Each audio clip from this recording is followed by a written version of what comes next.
Welcome back to the Ancestral Findings podcast. Pierre is the capital of the state of South Dakota. It started as a fur trading post and gradually became a city as the Western territories were opened up to American settlement. It is one of the least populous and most remote and inaccessible of the U.S. state capitals. Let's explore the South Dakota city of Pierre.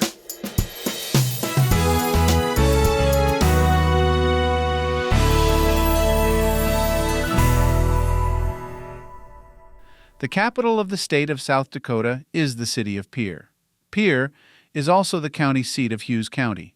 It has a population of about 13,000 people, giving it the honor of being the second least populous capital city in the United States. The only one with fewer people living in it is Montpelier, Vermont. Pierre is the eighth most populous city in South Dakota, which makes it a very small city indeed, because there are not that many people living in South Dakota in the first place. Pierre was founded in 1880 and was selected as the state capital when South Dakota was admitted to the Union as a state. It is also the primary city in the Pierre Micropolitan Statistical Area. This statistical area also includes Stanley and Hughes counties. The 2010 U.S. federal census showed that there were 5,778 households in the city, with 3,463 families living there. There are 1,044 people per square mile in Pierre. In the city, the majority of citizens are Caucasian at 85.1%, while 0.5% are African American, 10.9% are Native American, as South Dakota is a sacred area to several Native American tribes. 1.9% are Hispanic or Latino, 0.6% are Asian, 0.5% are from other racial backgrounds, and 2.4% are from two or more different racial backgrounds. Pierre is located on the east bank of the Missouri River, on the opposite side of the location of Fort Pierre-Chouteau. Fort Pierre used to be a trading post in the area that the city of Pierre later developed around as more settlers of European descent moved to the area when the land opened up to settlement. The fort was set up in about 1817 as a fur trading post, as the area was a popular one for fur traders of European descent long before any permanent settlement was made there.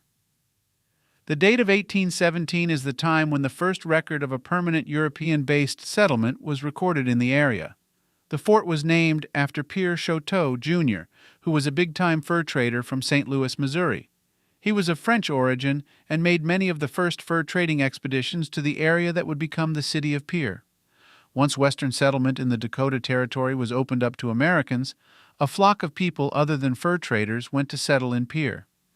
Its development as a city was also helped along by the building of the railroad there. The Rapid City, Pierre, and Eastern Railroad goes east to west through the city of Pierre. The railroad increased the ease of access to the markets for regional products and also improved transportation options for people going to and from Pierre. The railroad that was built in Pierre also crosses the Missouri River using the Chicago and Northwestern Railroad Bridge, which made it an even more attractive transportation option in the 1800s, before easy ways to cross rivers were widely available. While Pierre thrived in the late 1800s, as settlement opened up to the Dakota Territory, the city became more isolated from the rest of the world after World War II. This was because of the new highway construction project in the United States that was subsidized by the federal government.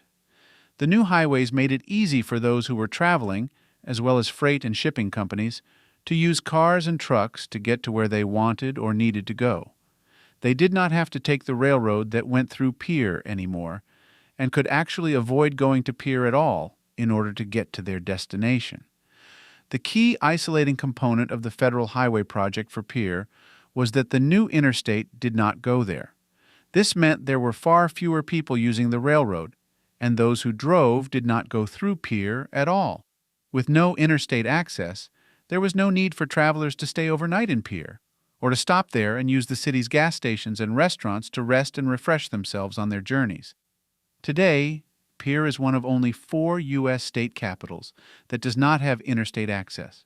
The railroad still goes through Pierre, but this does not matter much to the city, as far more people use cars or trucks to travel in the area, and do not go through or near Pierre as a result of this. Pierre is located in an area that is quite prone to tornadoes.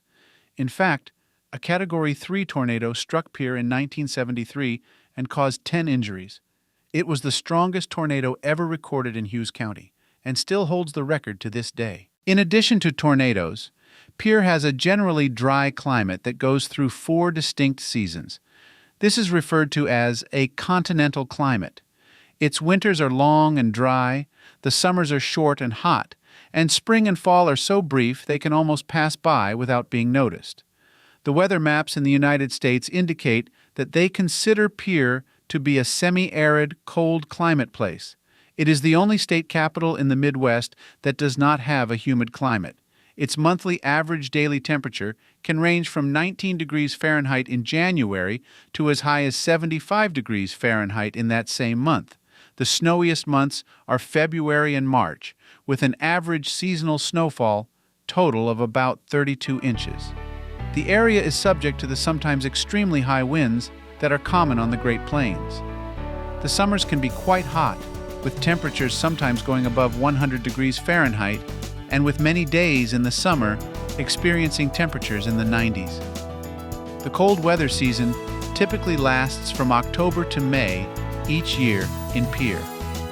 There is much more precipitation in the winter than in the spring and summer.